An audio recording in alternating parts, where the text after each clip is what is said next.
What's up, everybody? Welcome to Brandon's Face. It's the podcast about a playlist. I'm Jonathan Beardsley. And I am Brandon May.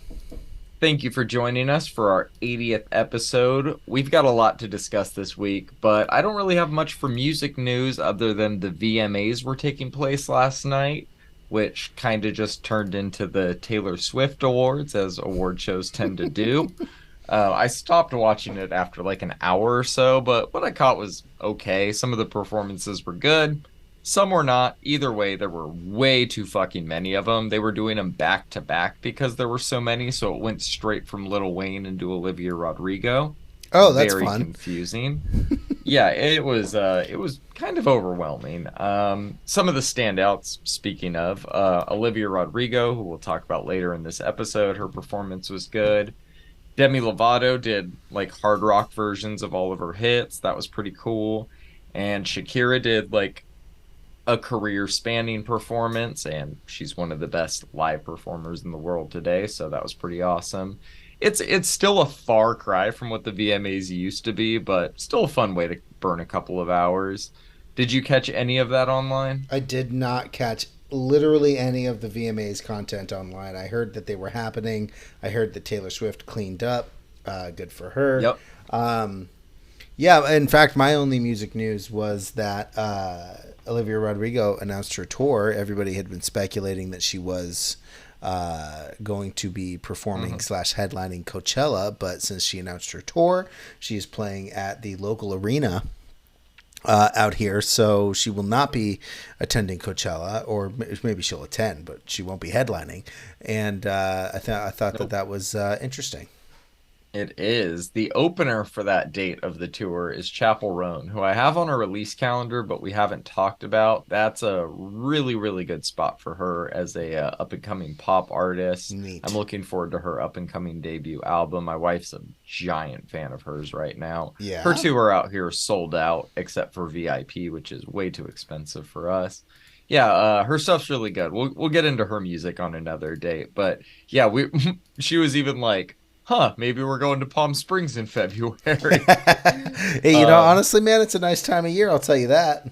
I think that Pink Pantheress, is that how you pronounce her name? She's the opener for the Portland date. I pronounce it Pink Panthers. Yeah, she's the opener for the date up here, which I like a few of her songs, but not nearly enough to justify whatever that ticket price is going to be. Nice. Yeah. Are you contemplating going? Oh, not at all. That sounds like not my jam. We'll talk more about Olivia Rodrigo a little bit later in the podcast, but that was literally my only music news. All right, well then let's dive into the podcast this week, starting with probably the most unexpected collaboration we've had on here in a while. It's Purple Disco Machine, Duke Dumont, and Nothing But Thieves. The song is called Something on My Mind. What were your thoughts on this one? You know, man, Purple Disco Machine has been so consistent, and I'm so glad that he's getting that mainstream treatment. Collabs with big players like this, like Duke Dumont and Nothing But Thieves, is really awesome to see.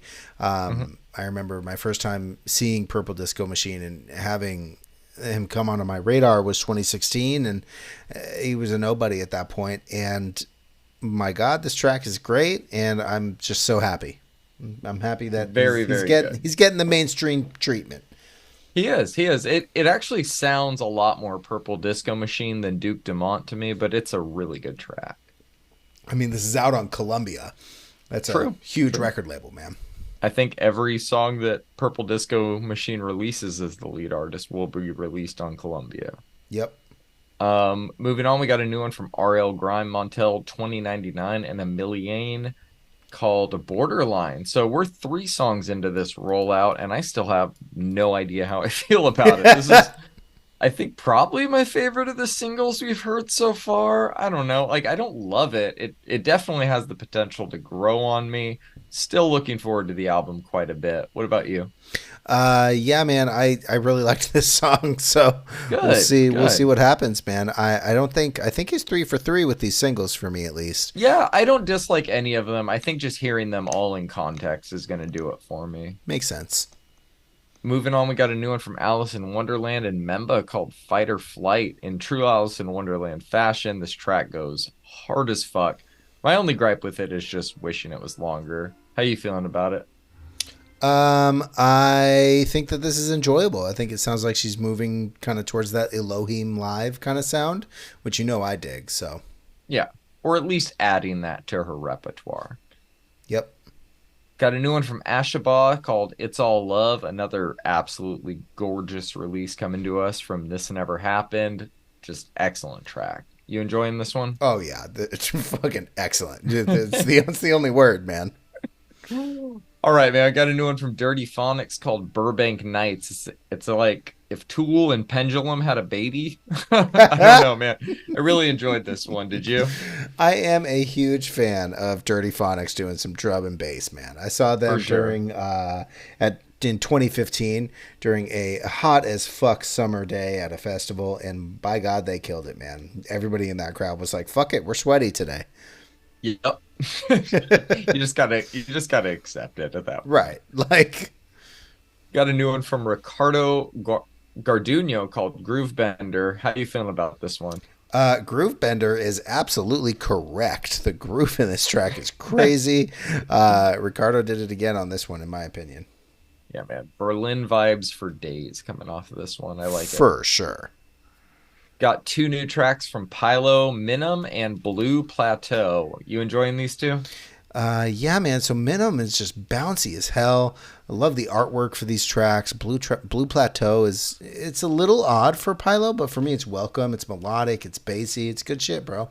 He's going into his Aphex Twin bag on Blue Plateau, man. That's what it is. Absolutely, bro. I'm totally here for it. After just hearing that new EP, I hear a lot of similarities there. Yep. Got a couple new tracks from John Digweed, Nick Muir, and Frankie Waugh, Trip Chain and Scannalatura. So Trip Chain does like a nice job of bringing those 2000 dance vibes into the current decade, while the second track is a little more modern and experimental. I enjoyed both though. What about you? Yeah, man. Both of these tracks are reasons 4,365,000 why Digweed is cemented as one of the greats in this genre, man. Scannalatura was my favorite one, man. It just slaps, bro. A hard one to say. It's really good. It's a good song. All right, moving on. We got a new one from Sampha called Only. His warm voice over the icy feel of this instrumental creates a really interesting vibe on this track. His new album, Lahai, actually has a release date now. It's October 20th. Are you excited for that at all after hearing this one? I feel like I'm the only one having a hard time getting used to Sampha's voice. I love everything else on this track, though, so. Interesting. Yeah. Well, we don't have to wait much longer, actually. I think we might get one more single. We'll see. Yep. Got a new one from Cardi B and Megan Thee Stallion called Bongos. Feels like they're just trying to create the magic of WAP, but the result is far inferior in every possible way on this one. Kind of a dud for me. What about you? Man, I have determined that Cardi B's music is just not for me. That's okay. I'm just not Have the you ever target listened demo. to her? Have you ever listened to her album front to back? I believe I have. I want to say I have. I'd be silly to. Yeah, maybe.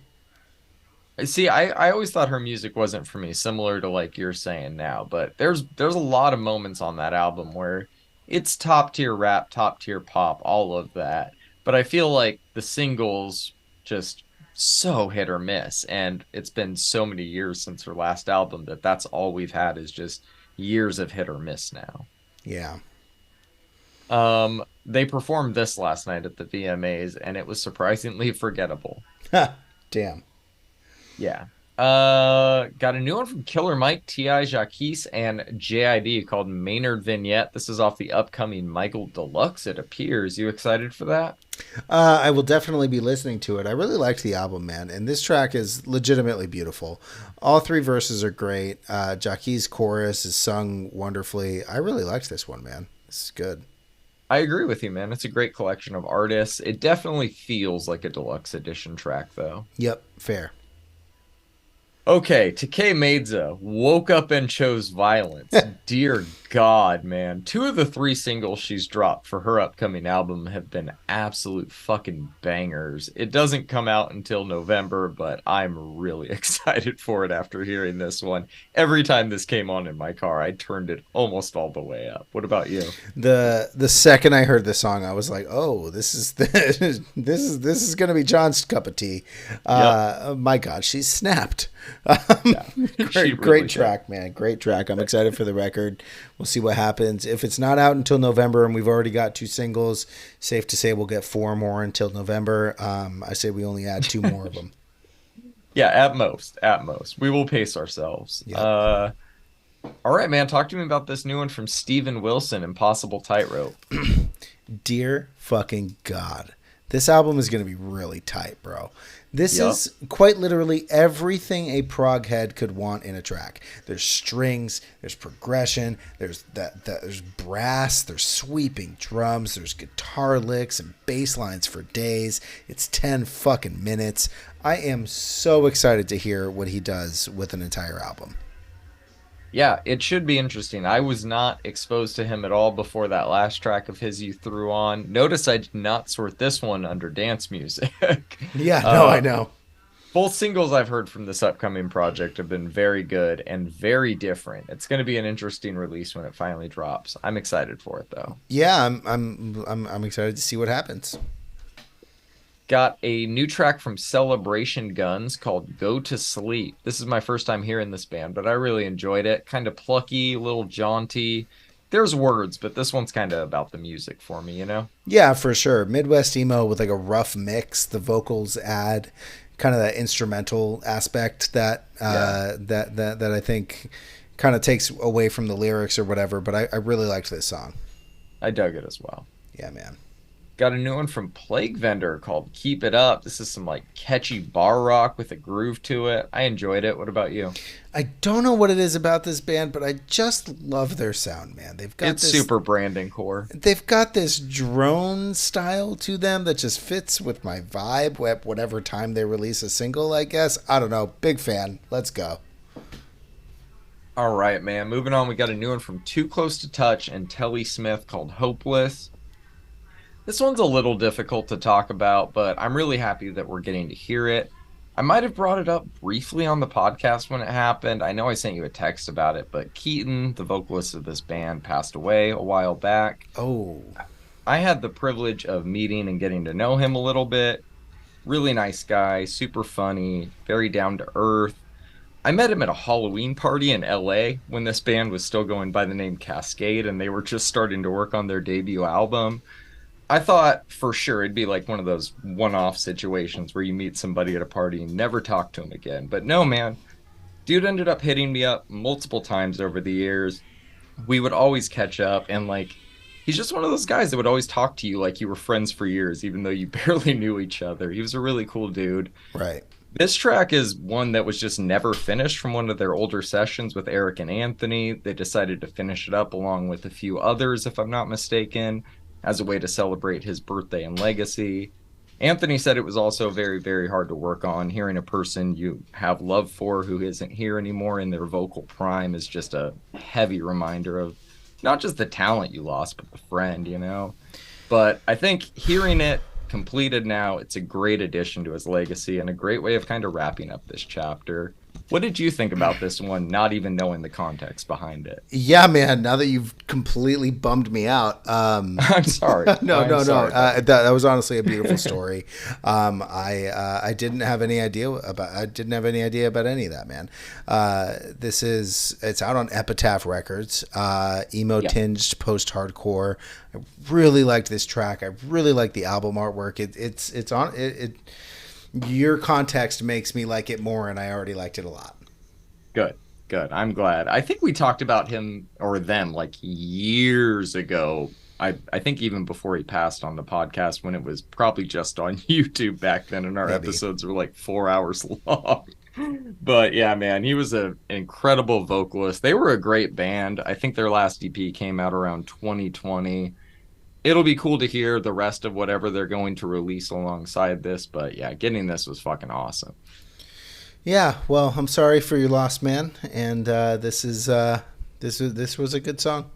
I barely knew the guy. I feel sorry for everybody closer to him than me. It's fucking great that they all got together to finish this, though. Yeah, But I think it's a great homage, you know? rest in power, Keaton. Let's move on, man. We got a new one from Koyo, Life's a Pill. This group kind of crept up on me, man. I had never really heard them before that track with Daryl Palumbo that you added Yep. a while back. I loved that song. Quickly hit follow. I've been going back to the other singles prior to that for this new album. It comes out the 29th of this month. This is the last single for it, I believe.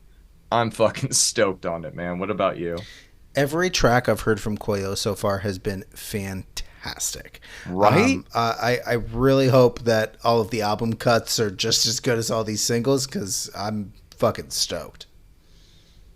I think that we're in store for that being the case, man. I don't think they're capable of making a bad song. This one's shaping up to be a great, great album. I agree. Got a new one from Paint It Black called Famine. Talk to me about this one.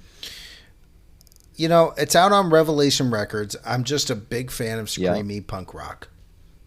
you are. That is known and noted throughout the podcast. It's a good one, man. I enjoyed it.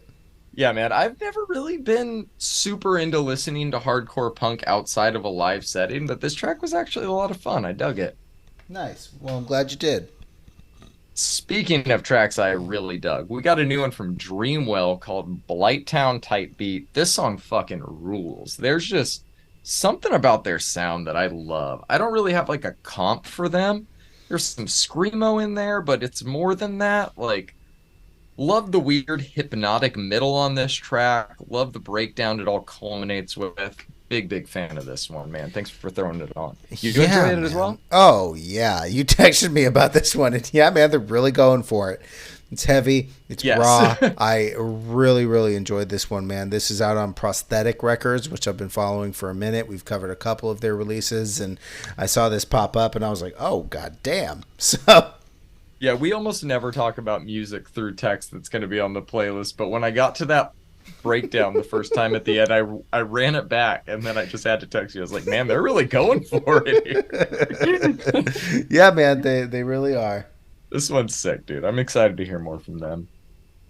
Got a new one from Cranium called Brain Dead Skull Fucking, dude. Just guttural's kind of an understatement when trying to describe this one, man. It's as brutal as it is technically proficient.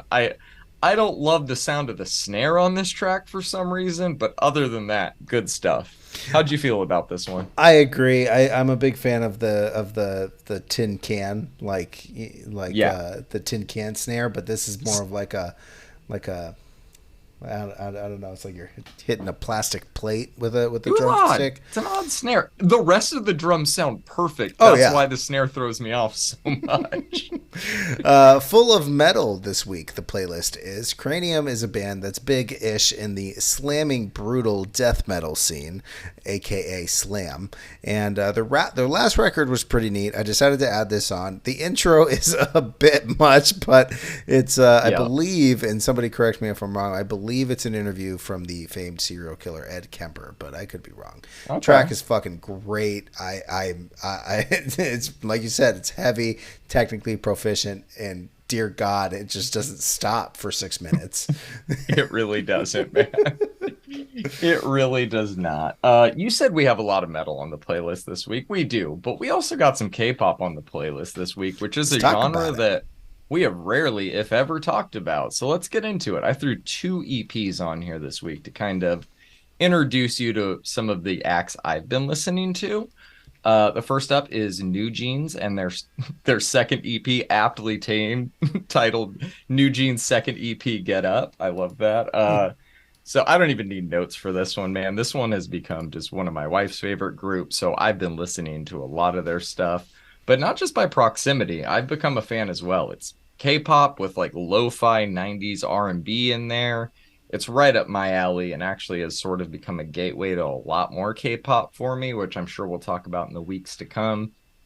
Um, I'm really enjoying this one, man. It's a fucking just a fun, straight to the point EP. Really fun to listen to. Super Shy has become a big hit.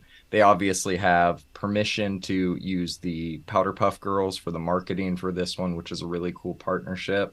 I kind of like what these girls are doing, man. What did you think about this? I'm so curious. You already knew I would like this. I did, but honestly, man, I didn't know what to expect. You had texted me, I think, on Thursday evening, like, this is going to be a fun week. Brandon learns K-pop. And quite honestly, I was like, am I really going to learn about it?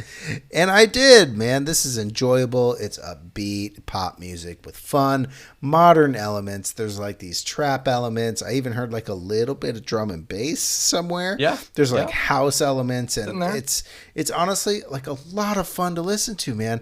It's kind of wild how popular this music is, though. 25 Hmm. million listeners is giant, and I've straight up never heard of them before.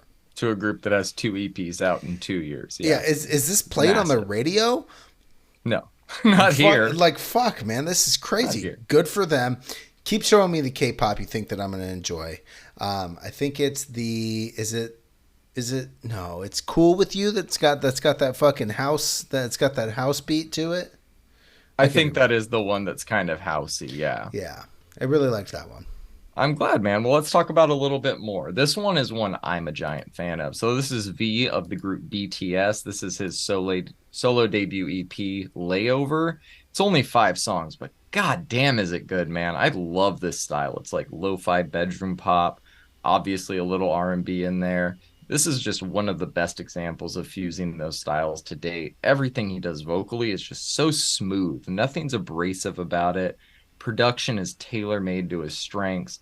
I'm a huge fan of this one. So much so, Brandon, that I went out and bought a physical copy of it the day that it Nice. came out, man. So, one of the things I love about K-pop is that they actually put thought into the physical packaging still. And I was like, if I'm gonna like an artist or a release enough to buy it, I'm gonna actually indulge in it, and enjoy this process. So I picked out the one I wanted. Came with a bunch of fucking photo cards and photo books and stickers and all this lyric sheets and all this shit, dude. We suck at packaging compared to what they're doing over there. I like every song on here. Love Me Again being my favorite, also my song of the week. What did you think about this one? A little too slow for you, or did you end up digging it? So overall, it's a little too slow for me, but I do For sure. love the jazzy elements on this. And this dude has a crazy unique voice. He's got this kind of like slur to his English pronunciation that like Yeah, really fucking works. It's it not does. necessarily my thing, but I can definitely appreciate it, man. The production is out of this world, and dude has just such a fucking cool voice. I think we're kind of realizing that talent-wise, BTS might have been the greatest boy band of all time. Because if you think of like Backstreet Boys, never really went solo. NSYNC, two of them went solo, one of them was successful. The list goes on and on. So far, three of them have gone successful being solo in the last 2 years. J-Hope, headline Lollapalooza, put out his debut album, great shit.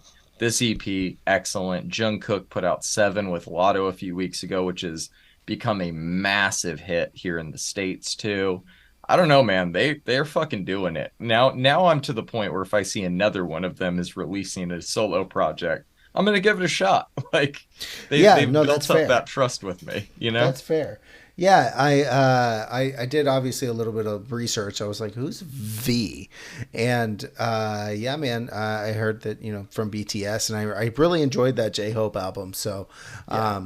it's I know that there's like a K-pop is obviously extremely popular, but some people are like apprehensive to like even dive into it a little bit. And honestly, like you said, the trust is there now. So when you put something else on, and I know it's from like BTS, I'm gonna be like, all right, it's probably gonna be good, regardless of if I like it or not. It'll probably be good. Yes. I got a few tracks that I've been bumping this past week that I think you're really going to enjoy. I will sprinkle them onto the playlist as I see fit, for sure. Do it. Got a new one from Tinashe, Baby Angel. You already know I fucking love this. I could Yeah, tell you from the fucking do. singles that she was going back to this older R&B root sound, and the project is just further validation of that. Talk to Me Nice blew me away as a single, but Needs is the track I keep coming back to. I've played that track probably 3 times a day, every day since it's dropped. Love it. Can't stop listening to it. What'd you think of this project? Uh, man, Tinashe has this air about her that just hits different. She's got this confidence, she's got the voice, she's got the production that builds and ebbs and flows. Mm-hmm. Everything about this EP is great.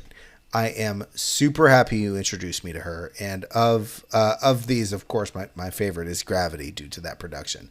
But Yeah, this whole I EP had a is feeling. fucking great. This whole EP is fucking great. I knew as soon as I heard Needs, I was like, yep, that's his. Yep, yep. Her and Gallant, man, going independent, I think is the best decision they both made. Their music's only gotten better since. Yeah. Oh shit. Yeah, she is independent. That's fucking good She's for independent her. now. That's Yep, good for her, bro. It's I think some of the best artists right now are independent. Tinashe, I agree. Gallant, King Gizzard. They're independent, I believe. And they even they'll like license people to, like, if you want to and you have the money, you can bootleg their live shows and sell vinyl of it. They like sell the license is free. You can do whatever the fuck you want with it. Shit like that is what keeps creativity where it needs to be. And Yep. that's interesting. I did not know that. And this could be one of the reasons why I really like it, because there's no No, no commerciality notes. to it. Yeah, no studio notes on this one. Just Yep. whatever the fuck she wanted to make, man. Love that. Glad you dug it too. All right, so we got a new EP from Zoo called Days Before Grace. I took no notes on this one, mostly because we're going to be talking about these tracks again next year. His new album, Grace, comes out January 19th, 2024. He dropped these 4 tracks. He dropped the 2 that we'd already heard earlier this year. I just added the 4 new ones. Right. I thought they were pretty good, man. Days Before Grace, the title track, has this kind of unexpected like breakdown in it. I wasn't really anticipating, but it caught me off guard in a good way. There were some fun moments throughout it, but still some cringy Zoo moments as well. What did you think of this one though? All right, man. You ready? Yeah, Take I'm My ready. Soul actually lays out everything that I dislike about Zoo lately. His DNA is still in the track, but it takes this weird turn. It's like he's trying to do more with his voice, and it just kind of like meanders off the trail. Like the whole track just kind of meanders off. Blind Believer just confirms it for me. It's going in a completely different direction, and I personally don't think it works for me. It might work for him, and he's clearly doing what he likes. It just might not be for me. It just kind of feels like he's trying to emulate The Weeknd so hard, and it's just not clicking for me. Does that make sense? It makes perfect sense. Yep. Yep, that is his idol in so many ways. You can tell. No pun intended with the eye. You know what? Fuck it. Pun intended. It's 2023. Pun intended. I'm smart. Yeah, you I are. can No, think of you puns are. on the You fly. are. Everybody, Thank you. everybody in the comments tell John how smart he is. I agree with everything you say. That said, I'm really looking forward to the album. I think it's gonna be a fun one to start the new year off with, if nothing else. You know, it might be. It might be. Yeah, it might be pretty cringy too. All right, let's talk about this new EP from Flyana Boss called Hello Christ, I'm About to Sin Again. I don't know much about these girls. The first track on this EP has been blowing up online the past couple weeks, months, I don't know, because of its viral music videos and also because it's a fucking banger, man. The rest of the EP isn't quite on the same level, but it's a good showcase of their talents, and it gave us one of the best rap songs of the year. I really wanted you to hear You Wish, but I figured I'd throw the whole thing on. What did you think of it? So You Wish is the one that's getting popular? Oh, yeah. Yeah, that one's massive right now. I love going into shit without expectations. That's not my favorite track on this one. That's interesting.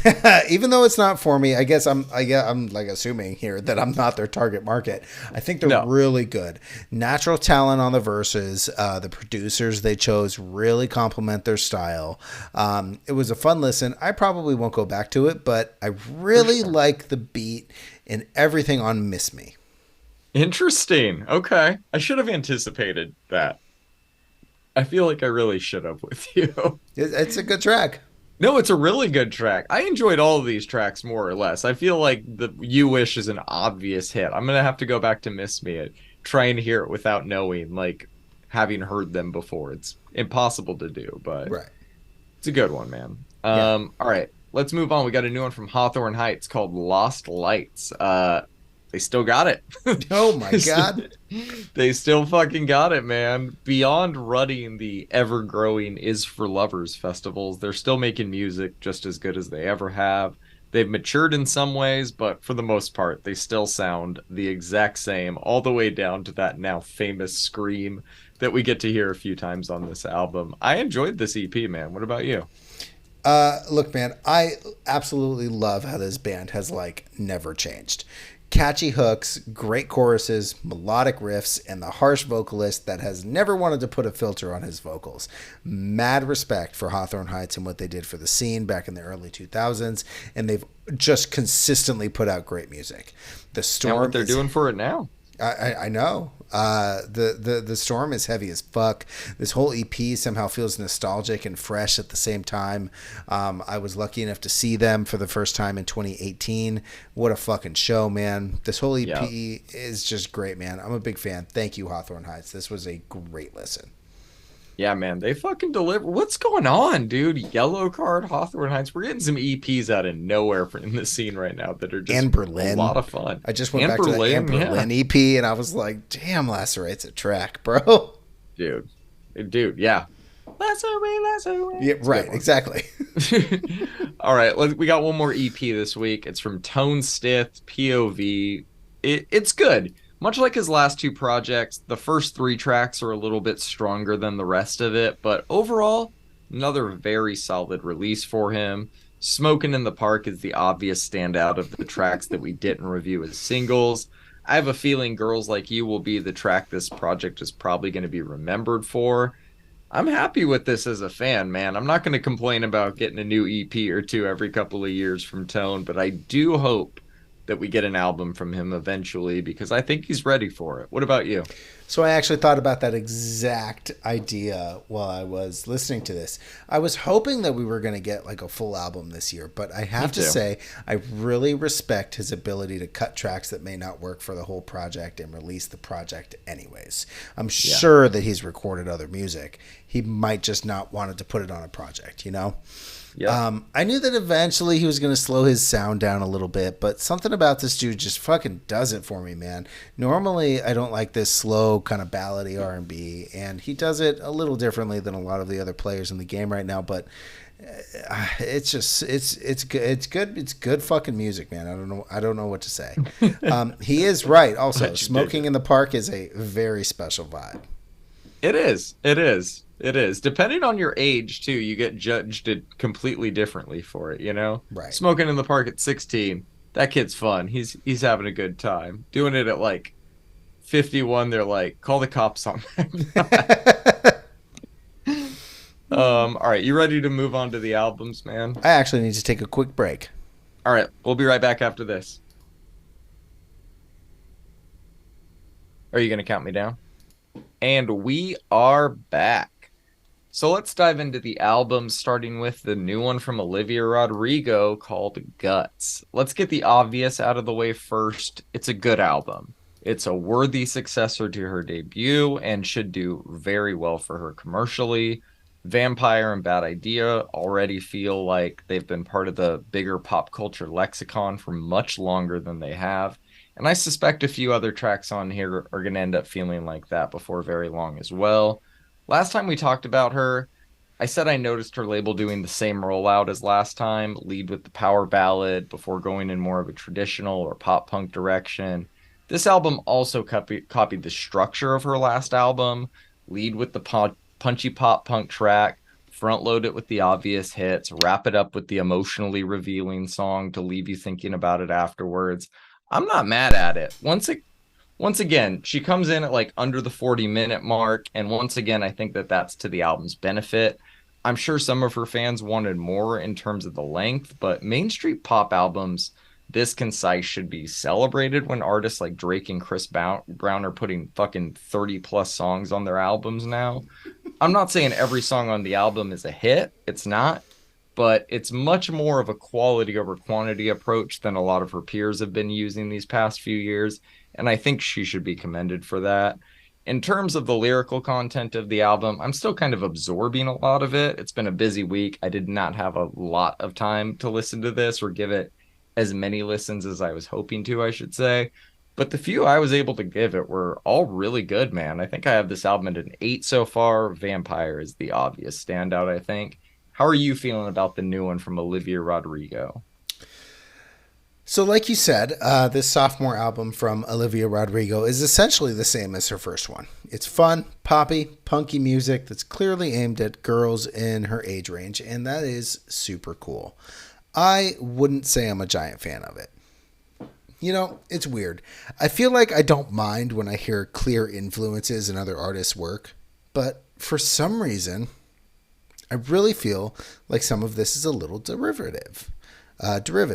Lacey with the layered vocals is very much just a Boy Genius song with that layered vocals to the build up chants. Sure. Bad Idea, right? Could have been released as a wet leg track, and I probably would have barely questioned it if it weren't for like the lyrical content.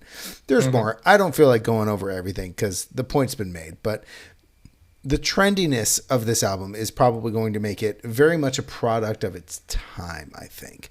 This isn't a bad thing per se. I just feel like maybe I don't resonate with it as much as a ton of other people are. Maybe I'm not the target demo for it. Maybe it's just like there's just this feeling that I can't escape. You're right, though. It is a good album. I will say that her voice sounds great throughout the record. The album is fun. It's got some jams for sure. Vampire is really good. I just didn't enjoy it as much as everyone else seems to be enjoying it, man. I've seen a lot of discourse about this album, and a lot of it is this album's fucking great. I don't think it's great. I think it's good. I think that she did a good job with it, and I don't know if I'll be returning to it, but I'm glad I listened to it the 3 or 4 times that I did. I'm going to give it a 6. My standout is actually All American Bitch. I had a feeling that would be your standout for some reason. It's a great intro, bro. Look, man, I don't think it's a unanimous album. I don't think that there should be a consensus that this is a great album amongst everybody that you talk to. Everybody should feel differently about this one. I think it's just as easy to find things to hate about it as to like about it, depending on how you're going into it. Super I think, fair. like we said, objectively, her voice is very good. The songs are very fun. It's gonna do well, man. We'll see where she goes from here. It'll be really interesting to see if they triple down on this formula a couple of years from now. But I think the next couple of years of her career are set with these like 15 songs or whatever it is. Oh, yeah. She's going to have a very successful tour. Like we talked about at the start of this podcast. Like, I mean, she's ubiquitous at this point. Our only music news was about the VMAs and Olivia Rodrigo. And I'm sure there's more news if we had clearly like looked for it. But the fact that she's dominating even our radars is telling. I mean, she's ubiquitous, and that is awesome for her. Her tour is going to be great. She's playing a bunch of Live Nation venues and arenas, and I think she will probably sell a lot of these out, man. I wouldn't be surprised if late 2024, early 2025, we get some Olivia Rodrigo Live Nation festival bookings. I am very happy that her career is going in the way that it is, because she clearly does have a very good voice. She also very clearly has a great team behind her, so... Yes, I think that that deserves to be noted as well. Yeah, it'll be interesting to see. Hopefully we're still doing the podcast strong down the road and are talking about it then. Yeah, I'm sure we will. All right, man. Got a new Chemical Brothers album. Do not get to say that sentence very often. What the a sentence. Called For That Beautiful Feeling. Talk to me about it. Oh, I get to go first? Okay. Of course you do. The Chemical Brothers. Organic, lively, and unique. These were the 3 words that came to my mind on first listen. You know, John, one of the things I really love about the Chemical Brothers is that you can really tell they're using like real electronic instruments as opposed to like VSTs in a DAW. This is extremely apparent here, as you can hear on the 303 on Skipping Like a Stone. At least I think that's a 303. I could be wrong. The different kick drum machines they use on Goodbye and Fountains, the old school synths that let's be real, have never really been properly replicated in a digital audio workspace on both Goodbye and Feels Like I'm Dreaming. And even some of the like what sound like modular loops they use on Magic Wand. This album isn't really what I expected, and I kind of love that. The intro bleeding into Live Again is fucking amazing, man. Not to mention a bass line that just will not quit. We covered No Reason when it dropped, and it was an event in my household when we did.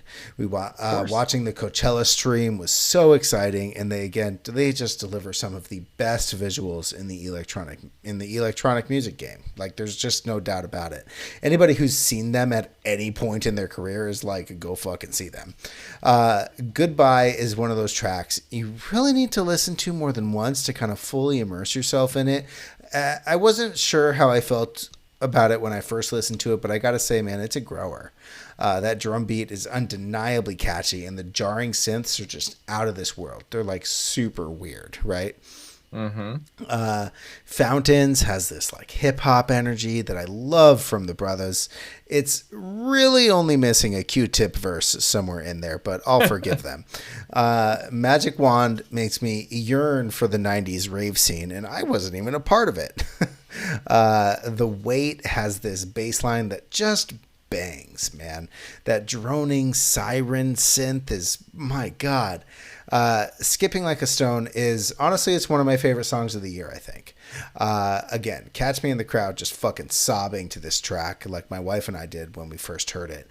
When we first heard the single, we teared up and just kind of remembering the magic of their live show of theirs that we saw at the Greek in 2019, and the first time we sat down and like watched the video for Wide Open.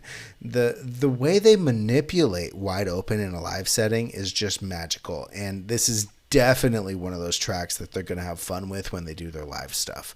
I am so excited to hear the live rendition of this song that if anybody's already heard it, please upload it.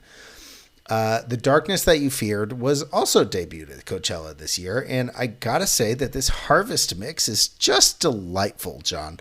I like it far better than the mix they chose to debut at Coachella. Feels Like I'm Dreaming is just classic Chemical Brothers. It could fit on literally any one of their albums, and it could fit there very well.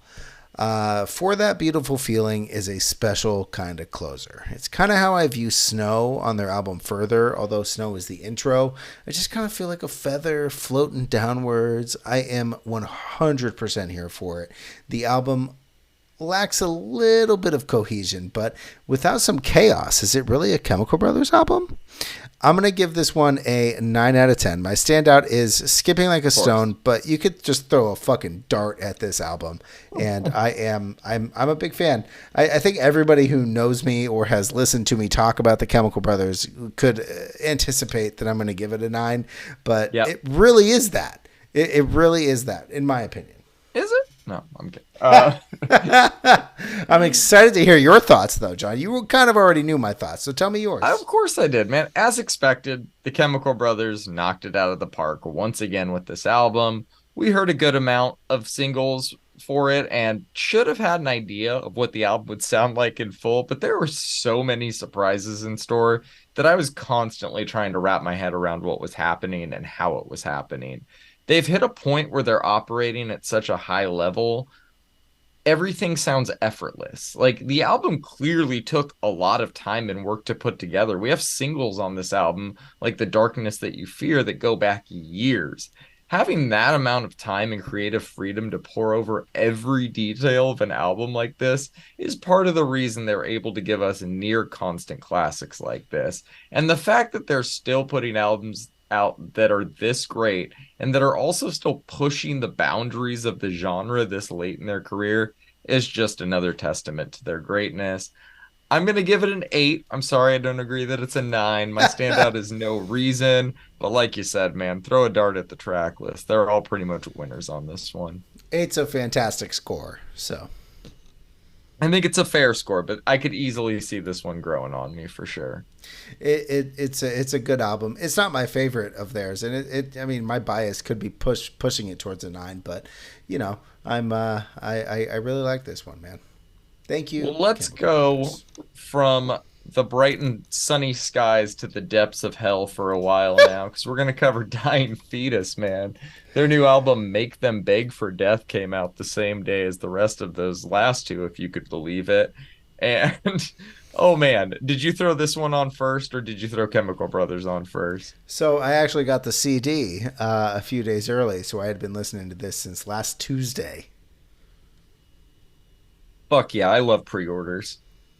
Well, you've had a Especially lot when more they time like to deliver. process it. Yes, of course. You've had some time to process the album then. How you feeling about it? All right, John, picture this: 14-year-old Brandon. It is Yes. 2005. I had just discovered heavy music the year before, and I was just infatuated with like the concept of death metal. I had made my way to the Palm Desert Mall one day, and I was looking through the CDs at a little store called Record Alley for a copy of Cannibal Corpse's The Bleeding. I found it, but not before being approached by a giant dude with tattoos all over his arms. And he said, "You should check this one out." And he handed me a copy of Dying Fetus's album, Stop at Nothing. I bought both The Bleeding and Stop at Nothing that day, and I was absolutely thrown against a fucking wall as that thing hit my ears. Yes, you were. That's how I discovered Dying Fetus. This band has been a staple in my life ever since then, and even though I've now since lost that CD, that's a story we'll tell later. They've never released an album I dislike. This one is no different, man. I got the CD, like I said, a few days prior to the album release. It has yet to leave my car's CD player. To and from work, all up in the Trader Joe's parking lot. Every gas station I've been to has most definitely heard John Gallagher audibly accost them. For this, I am not sorry. There is brutality in the blast beats and the lyrics, technicality in both the bass and guitar throughout, and an air of your own fucking demise the more you listen to it. I very heavily like this album, and it'll be difficult for a death metal album to top it this year, to be completely honest.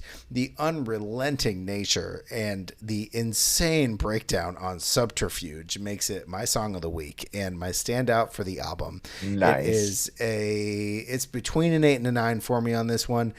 Subterfuge is my standout. My God, Dying Fetus, thank you.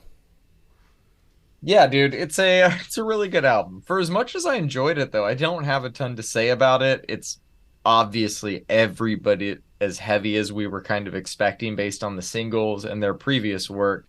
I wouldn't say that it surpassed most of the albums that I've heard of theirs before, but it's a welcome addition to their discography. And I think it's going to age well too. I like that they went back to more of a succinct runtime for this one too. Yep. For as good as Wrong One to Fuck With was, it ran a bit long. I enjoyed the pacing on Reign Supreme a lot more, and I think that this album is much more in line with that. It's just a straight to the point ripper, and you know I'm a big fan of those. I'm going to give this one a 7. My standout is Enlightened Through Agony. Love that track. It's a good track, man. My is your favorite Reign Supreme? Is that your favorite Dying Fetus record? Ooh, that's a good question. It's up there. It's Yeah, up there yeah. for most I think people. it is. Yeah, I think it is. My favorite, I think, is always going to be Destroyed the Opposition. That fucking riff on Praise the Lord, Opium of the Masses, is just never, ever, ever going to leave my brain. But look, man, Dying Fetus just brings the fucking riffs. The fact that this is a 3-piece band, I texted you a video. We'll throw it in the show notes. They did a concert in Germany at some festival, and the fact that like all three of them don't like move around much on stage, obviously, because they all got to play their instruments and scream into the fucking microphone, and one of them's stuck behind a drum kit or whatever. Yeah. The fact that their music brings so much fucking energy out is it just blows me the fuck away. I cannot wait until November. I'm very excited to go see these guys with Despised Icon, the Acacia Strain, and I have a feeling the opener, Tactosa, will be replaced, but that's a different story for a different day. Very excited for this. Very, very glad we got this That album. show's gonna be fucking crazy. It's going to be madness, bro. It's going to be at a very small venue, and I'm going to make sure my health insurance is correct. So, As you should. As you should. All right, let's cap off the albums this week with a new one from Cryptopsy called As Gamora Burns. Are you a fan of this one? All right, John, we know this story very well. A band releases a 10 out of 10 record early in their career and are constantly held up to that standard forever. This is the case for a ton of indie bands, notably Interpol and Arcade Fire, a ton of rap artists, a massive chunk of metal music. Cryptopsy is no different. They released an album in 1994 called None So Vile. I told you a few weeks ago to listen to it. Don't know if you did or not, but they have never, at the very least critically, released something close to it. I do my best to not think that way. I encourage everybody listening to this album to go in with a fresh mind, because if you don't hold it up to one of the best technical death metals of all time, death metal albums of all time, it's really fucking good. They brought the riffs, the technicality, the talent of everyone in the band, and this whole thing just fucking rips. From the solo on Godless Deceiver to the absolute technical prowess that is Flayed the Swine. I really enjoyed my time with this album, and I think that, while definitely not the best work they've ever done, it's a really solid entry into their discography, especially since it's been 13 fucking years since we've had one from them. It's a 7 for me. Flaying the Swine is my standout. It's pretty good. Overshadowed by the fact that Dying Fetus released an album this week, though, so I have been spending less time with this one than I have with that one. I don't know if it's connected to Dying Fetus, but I don't fully agree with you because I haven't heard the previous album you're talking about. So I didn't have the context of one of the best death metal albums of all time being what the expectation for anything they released after it would be. I think I remember, did we review any of the singles for this one? Maybe one or two of them? Two of them, I think. Yeah, I don't remember like disliking any of them too strongly. There's a lot I liked about the album, but hearing it in full, it didn't really click with me for some reason. Like, they get into some nice grooves, they deliver some nice riffs, but in terms of the recent death metal that we've talked about, this one's not really near the top of my list. It's always a genre that's hit or miss for me, but this one just happens to be a miss for some reason. Despite it being a miss for me, though, I thought it was still more good than bad. They were clearly talented musicians, very good at what they do. This one just wasn't for me. Fair. But there's nothing wrong with that, man. I hope their fans like it. I'm going to give it a 6 overall. Like I said, I liked it more than I didn't. Flayed the Swine is my standout. Nice. I'm glad you liked it, man. I know it's funny, man. I've been noticing little trends with your metal tastes, and technical death metal you're not a giant fan of, which this is. But brutal death metal you are a fan of, which I think is kind of funny, which is what Dying Fetus is. But that makes a lot of sense. Cryptopsy is basically started technical death metal, which is all of the technicality you hear in all of the riffs. Yeah, and that's what Archspire is. You did not like that album a couple of years ago, hate right? I know you don't. I know you don't. Strongly disliked that album. So, and that's fair, man. That's totally fair. As a fan of most things death metal, it's funny, man. I just thought it's that up was and silly. down. Yeah, triple kick and shotgun vocals are a quick way to get me to say no. But this I enjoyed quite a bit more than Archspire. I know, because it's old school tech death. Yes, exactly.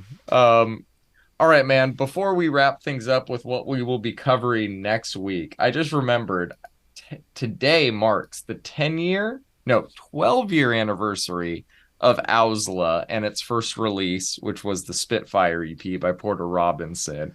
What do you remember about that record? Wait, that was the first release? Ago. That was the first release on Owsla Records. Oh my God. I did not know that. It's fucking crazy, man. That era changed electronic music forever. Oh, for sure. I'll never forget. I think it was Audiotistic 2011. I was just kind of wandering around this rave, and I heard some music coming out of a tent, and I was like, what is this? And it was the start of who I would later come to know, who is Porter Robinson. And I remember not having a smartphone at the time and having to go to the fucking what is it remember the cardboard kind of lineup like set times board just to see who was playing. Like I was like, what time is it? I had to check my watch and found out who was playing, and immediately went and figured out that this is the song. And the song that I remember just being obsessed with that year was Unison. And Excellent song. yeah, holy fuck, man. Yeah, that's crazy that they that was the first release. I just listened to this EP a few weeks ago. Of So I course. So 100% good. of this bitch is so weird and one of my favorite EDM songs of all time. He needs to Um, drop it at Second Sky one of these years. Just please, like right man, in between please. something comforting and get your wish. Just Oh man, 100%. it's 100% in the bitch.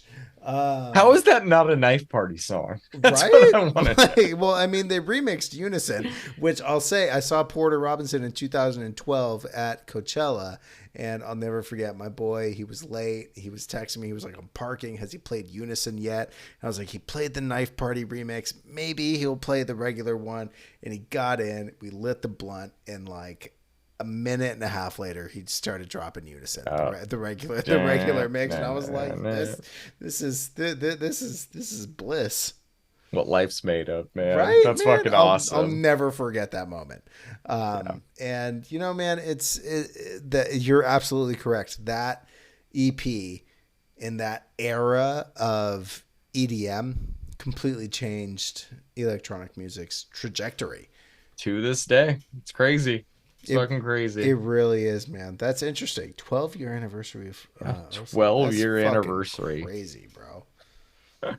All right. Well, that does it for us this week. Join us next week when we will be breaking down new releases from all over the music world. So there's new albums coming out this week from Demi Lovato, Diddy, Explosions in the Sky, K-Flay, Madison Beer, Mitski, Nas, RL Grime, Tesseract, 30 Seconds to Mars, Thy Art is Murder, probably a lot more that I don't know about. We're not going to be reviewing all of that next week. We'll definitely be talking about the best of it. Let us know in the comments what you want us to talk about and what releases you're excited for. If you liked the show, don't forget to like, follow, and subscribe. You can find us on Instagram and Reddit. Just search Brandon's Face Pod. Make sure you follow along with the playlist this podcast is based on. You can find the link to that in the show notes. Thanks for tuning in. I'll see y'all next week. Peace. Peace.